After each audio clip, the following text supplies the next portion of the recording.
4월 1일 금요일 삶의 기적을 일으키는 30분 예배를 시작하도록 하겠습니다.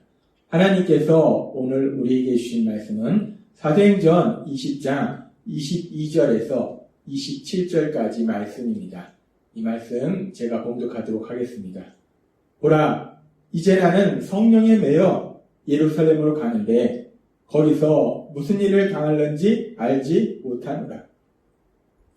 오직 성령이 각성에서 내게 증언하여 결박과 환난이 나를 기다린다 하시나 내가 달려갈 길과 주 예수께 받은 사명 곧 하나님의 은혜의 복음을 증언하는 일을 마치게 하면은 나의 생명조차 조금도 귀한 것으로 여기지 아니하노라. 보라, 내가 여러분 중에 왕래하며 하나님의 나라를 전파했으나 이제는 여러분이 다 내 얼굴을 다시 보지 못할 줄 아노라. 그러므로 오늘 여러분에게 증언하거니와 모든 사람의 피에 대하여 내가 깨끗하니 이는 내가 꺼리지 않고 하나님의 뜻을 다 여러분에게 전하였습니다. 아멘. 이 시간 하나님께서 우리에게 주신 말씀을 듣기 전에 잠시 기도하는 시간 갖도록 하겠습니다. 하나님 아버지, 오늘도 연약하고 어리석고 미련한 저희를 하나님 아버지 사랑하셔서 하나님 아버지 친히 저희를 만나주시고 저에게 말씀하여 주시니 감사합니다. 하나님 아버지, 오늘도 주시는 말씀을 통해서 하나님의 그 놀라우신 사랑을 통해서 다시 한번 힘을 얻고 담대하게 세상을 살아가며 하나님의 크신 영광을 나타내는 저희 모두가 될 수 있도록 은혜 베풀어 주옵소서. 예수님의 이름으로 감사하며 기도드리옵나이다. 아멘. 바울사도는 밀레도에서 사랑하는 에베소 교회 장로들을 청하고 그 에베소 교회 장로들에게 말합니다. 그 에베소 교회 장로들에게 말할 때 바울사도는 계속해서 사도행전 20장 22절에서 이렇게 말합니다. 보라, 이제 나는 성령에 매여 예루살렘으로 가는데 거기서 무슨 일을 당할는지 알지 못하노라 라고 말합니다. 바울사도가 이제 3차 선교행을 마무리하면서 이제 예루살렘을 향해서 가고 있는데 그 예루살렘에서 가고 있는 그 바울사도가 지금 자신이 예루살렘으로 가고 있는 것에 대해서 나는 성령에 매여 예루살렘으로 가는데 라고 표현합니다. 성령에 매여서 예루살렘으로 간다라고 표현하고 있어요. 여기서 성령에 매여라는 표현은 바울사도와 함께 하시는 성령님, 바울사도가 예수님을 믿을 때 바울사도와 함께 하시는 성령님, 그 성령님의 인도하심에 의해서 바울사도가 예루살렘으로 가고 있다라는 표현입니다. 그렇습니다. 바울사도는 자신의 생각으로 지금 예루살렘을 향해서 가고 있는 것이 아니라 성령님, 바울사도와 함께 하시는 그 성령 하나님의 인도하심에 따라서 예루살렘으로 가고 있어요. 그렇게 바울사도가 성령님의 인도하심에 따라서 예루살렘으로 가고 있는데 성령님께서 그렇게 바울사도를 예루살렘으로 인도하시는데 근데 계속해서 사도행전 20장 22절과 23절은 이렇게 말씀합니다. 보라, 이제 나는 성령에 매여 예루살렘으로 가는데 거기서 무슨 일을 당할는지 알지 못하노라. 내가 예루살렘으로 성령의 인도하심에 따라 가는데 거기서 도대체 어떤 일이 일어날지 난 알지 못한다 라고 얘기하면서 23절에 오직 성령이 각성에서 내게 증언하여 결박과 환난이 나를 기다린다 하시나 라고 말씀합니다. 예루살렘에 갔을 때 어떤 일이 일어날지 나는 알지 못하지만 그런데 분명한 것은 성령님께서 이미 나에게 말씀해 주신 게 있다는 거예요. 바울사도에게 말씀하신 것이 있다는 거예요.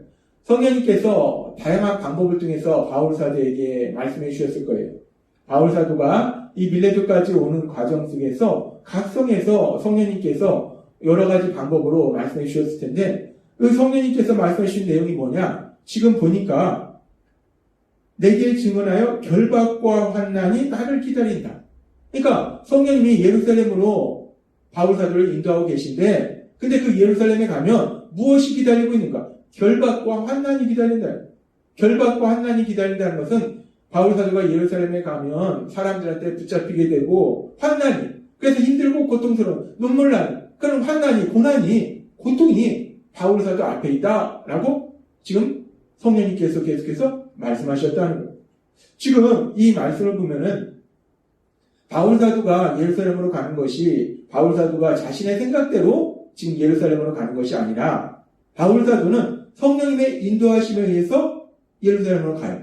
그렇게 성령님께서 바울사도를 예루살렘으로 인도하시는데 성령 하나님이 바울사도를 인도하시는데 근데 시편 23장 2절에 이렇게 말씀합니다.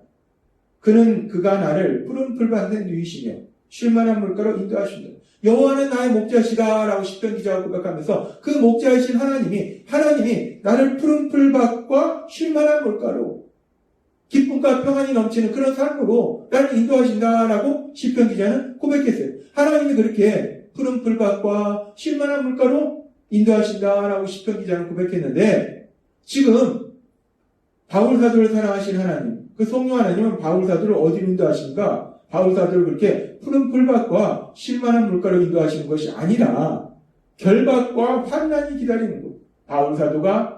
바울사도를 미워하는 사람들에게 잡혀서 고난당하는, 고통당하는 그런 환난이 기다리고 있는 그 예루살렘으로 성령님이 인도하신다는 거예요. 참으로 황당합니다. 근데 이런 상황 속에서 바울사도가 성령 하나님이 자신을 푸른 풀밭과 쉴만한 물가로 인도하시는 것이 아니라 결박과 환난이 있는 곳, 사람들한테 붙잡히고 고통이 있는 그곳으로 인도하시는데 그런데 참으로 신기하고 놀라운 것은 참으로 대단한 것은 바울사도는 그런 성령님의 인도하심에 순종한다는 거예요. 근데 그냥 단순히 순종하는 것이 아니라 성경의 말씀에 보면 사도행전 20장 16절은 이렇게 말씀합니다. 바울이 아시아에서 지체하지 않기 위하여 에베소를 지나 배 타고 가기로 작정하였으니 이는 될 수 있는 대로 오순절 안에 예루살렘으로 이르려고 급히 가미러라 라고 말씀합니다. 지금 예루살렘에 가면 바울에게는 결박과 환난이 기다린다는 거예요. 고통이 기다린다는 겁니다. 고난이 있다는 거예요. 그런데 그렇게 성령님이 분명히 말씀하시고 성령님이 예루살렘으로 바울사도를 인도하시는데 바울사도가 그 예루살렘을 향해서 그 앞에 환난과 결박이 기다린다고 하니까 순종하긴 순종하는데 가긴 가는데 느리느리 가능하면 천천히 가능하면 느리게 가려고 늦게 가려고 느리느리 여기도 들렸다가 저기도 들렸다가 느리느리 천천히 가는 것이 아니라 지금 말씀해보니까 오순절 안에 가려고 급히 가미러라. 바울사도가 그 환난과 결박이 기다리는 그 예루살렘에 서둘러서 가고 있더라는 거예요. 참 대단합니다. 환난과 결박이 기다리는데 근데 그 말씀을 성령님이 여러 번 말씀하셨는데도 불구하고 성령님이 말씀하시면 반드시 그 일이 이루어지게 될 거예요. 그럼에도 불구하고 바울사도가 급하게 서둘러서 그 예루살렘을 향해서 가고 있더라는 거예요. 그래서 바울사도는 사도행전 20장 24절에서 이렇게 고백합니다. 내가 달려갈 길과 주 예수께 받은 사명 곧 하나님의 은혜의 복음을 증언하는 일을 마치게 하면 나의 생명조차 조금도 귀한 것으로 여기지 아니하노라 라고 고백합니다. 바울사도는 내가 비록 성령님이 내가 예루살렘으로 인도하시고 나를 그리고 예루살렘에 가면 결박과 환난이 나를 기다린다 하지만 나는 하나님께 받은 사명 그 복음 은혜의 복음을 전하는 그 일을 하기 위해서는 내 생명조차 좀 더 귀하게 생각하지 않는다라고 바울사도는 고백합니다. 우리가 오늘 읽은 사도행전 20장의 말씀에 보면은 참으로 인간적으로 이해할 수가 없어요. 우리가 이해할 수 없는 것 중에 첫 번째는 뭐냐면 성령 하나님께서 시편 기자는 푸른 풀밭과 쉴만한 물가로 인도하신다라고 말씀하시는데 지금 바울사도는 하나님이 사랑하시는 바울사도는 푸른 풀밭과 쉴만한 물가로 인도하시는 것이 아니라 결박과 환난이 고통이 있는 곳으로 바울사도를 인도하시더라는 거예요. 참 이해할 수 없어요. 근데 더 이해할 수 없는 것은 그렇게 성령님이 그런 곳으로 인도하시면서 그것을 감추고 인도하시는 것이 아니라 이미 바울사도에게 여러 번 말씀하셨다는 거예요. 예루살렘에 가면 결박과 환난이 있을 것이다. 고통이 있을 것이다. 눈물이 있을 것이다. 고난이 있을 것이다. 힘들고 고통스러울 것이다. 여러 번 말씀하셨음에도 불구하고 바울 사도는 하나님의 인도하심에, 그 성령 하나님의 인도하심에 순종해서 예루살렘으로 서둘러서 가더라는 거예요.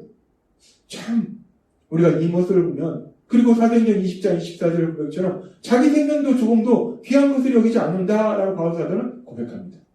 우리는 이 말씀을 통해서 다시 한번 바울 사도의 그 믿음, 그 믿음이 얼마나 대단한지, 정말 대단한 믿음입니다. 엄청난 믿음입니다. 역시 바울 사도는 그 믿음이 대단하구나. 환난과 결박이 기다린다고 하는데도 불구하고 느리게 가는 것이 아니라, 느릿느릿 가는 것이 아니라 서둘러서 그것을 향해서 순종해서 기쁨으로 가는 그 바울 사도의 모습을 보면서 이 바울 사도라는 사람이 믿음이 얼마나 대단한지 그 엄청난 믿음을 우리가 볼 수 있어요. 그런데 그러면서 우리가 생각해 봅니다. 그런데 바울 사도는 대체 어떻게 이런 대단한 믿음을 가질 수 있을까? 어떻게 이렇게 그 앞에 결박과 환난이, 엄청난 고난이 기다리고 있는데도 성령 하나님의 인도하심에 기쁨으로 순종할 수 있을까? 어떻게 이런 대단한 믿음을 가질 수 있을까? 우리가 이 부분에 의문이 듭니다. 바울 사도가 이렇게 대단한 믿음을 가질 수 있는 이유가 무엇일까? 우리는 성경의 말씀을 통해서 바울 사도가 이렇게 대단한 믿음을 가질 수 있었던 분명한 이유에 대해서 알 수 있습니다. 바울 사도는 예수님을 믿는 사람들 핍박하던 자신을 하나님께서 부르신 그 일에 대해서, 그래서 자신에게 사명을 주신 그 일에 대해서 사랑하는 아들과 같은 디모데에게 쓴 편지에서 이렇게 고백합니다. 디모데전서 1장 12절에서 14절 말씀. 나를 능하게 하신 그리스도 예수 우리 주께 내가 감사함은 나를 충성되이 여겨 내게 직분을 맡기시느니 라고 고백합니다. 나에게 능력을 주시고 나에게 사명을 주신 그 하나님께 내가 감사한다. 하나님이 나를 충성되이 여기셔서 내게 직분을 주셨다 라고 바울 사도는 고백해요. 그러면서 바울 사도는 그런데 그런 자신이 어떤 사람이었는지 자신의 삶에 대해서, 자신에 대해서 고백할 때 내가 전에는 비방자요, 박해자요, 폭행자였습니다. 내가 이렇게 악한 사람이었다는 거죠. 예수님 믿는 사람들 박해하던, 잡아 죽이던 그런 악한 사람이었는데 도리어 공유를 입은 것은 내가 믿지 아니할 때 알지 못하고 행하였습니다. 그래서 바울 사도는 계속되는 디모데전서 2장 14절에서 놀라운 고백을 합니다. 우리 주의 은혜가 그리스도 예수 안에 있는 믿음과 사랑과 함께 넘치도록 풍성합니다. 주님의 은혜가, 하나님께서 나에게 주신 은혜가 그냥 적당히 주셨다가 아니라 넘치도록, 차고 넘치도록 하나님이 나에게 은혜를 주셨다는 거예요. 바울 사도에게 하나님이 차고 넘치도록 은혜를 주셨는데 그 은혜가 너무 많아서 그냥 넘치도록 그렇게 은혜를 바울 사도에게 주셨다는 거예요.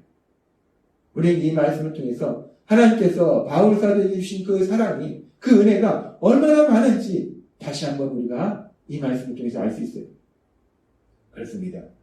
바울 사도가 오늘 우리가 사도행전 20장의 말씀처럼 자신의 이제 예루살렘에 갔을 때 그곳에 사람들이 자신을 환영하고 기뻐하고 인간적으로 좋은 일이 있다라고 성령님이 말씀하시면서 인도하시는 것이 아니라 성령님이 예루살렘에 인도하시는데 그 예루살렘에 가면 결박과 환난이 기다리고 있다. 엄청난 고난이 그 앞에 기다리고 있다라고 말함에도 불구하고 그 하나님의 성령 하나님의 인도하심에 기쁨으로 순종해서 그렇게 예루살렘을 향해서 갈 수 있는 것, 생명조차 조금도 귀한 것을 여기지 않다라고 고백할 수 있는 것, 그 모습을 통해서 바울 사도의 대단한 모습, 믿음의 그런 모습을 볼 수 있는데, 그런데 우리가 이 말씀을 더 깊이 묵상해 보면 바울 사도의 그 대단한 믿음, 그 대단한 믿음을 갖도록 하신 하나님이 주시는 그 넘치도록 풍성한 은혜, 그 은혜를 우리가 볼 수 있다는 것. 바울 사도가 대단한 믿음의 사람이지만 우리가 앞에서도 여러 번 하나님이 말씀하셨지만 바울 사도도 연약하더라는 거예요. 연약한 인간입니다. 바울 사도도 때로는 내 생각에 사로잡혔고 내 감정에 사로잡혔고 또 죄의 유혹에 넘어지기도 하고 바울 사도도 우리처럼 그렇게 연약한 인간이더라는 거예요. 그런데 그렇게 연약한 인간인 바울 사도가 이렇게 대단한 믿음을 가질 수 있도록 하나님께서 넘치도록 풍성한 은혜를 주시니까 바울 사도가 이런 대단한 믿음의 사람이 되더라는 것. 그렇습니다.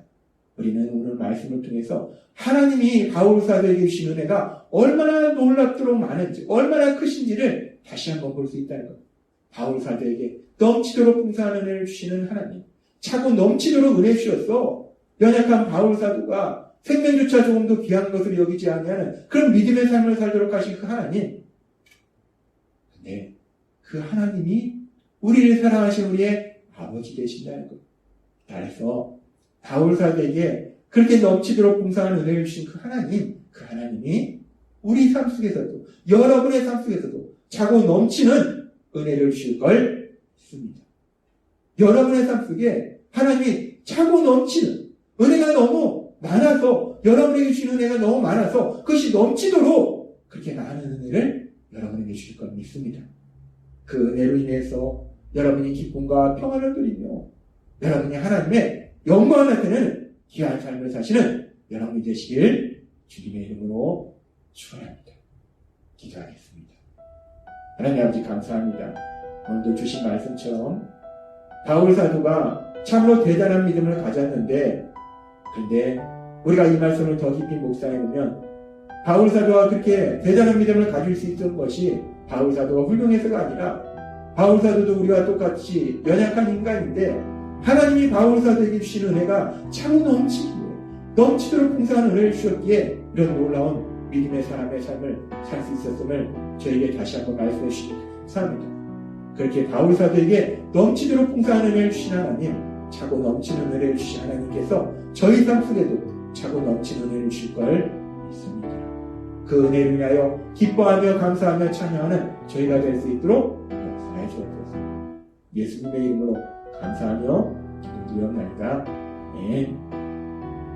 이 시간도 하나님께서 우리에게 주신 말씀을 묵상하면서 주님이 기도한 시간 갖도록 하겠습니다.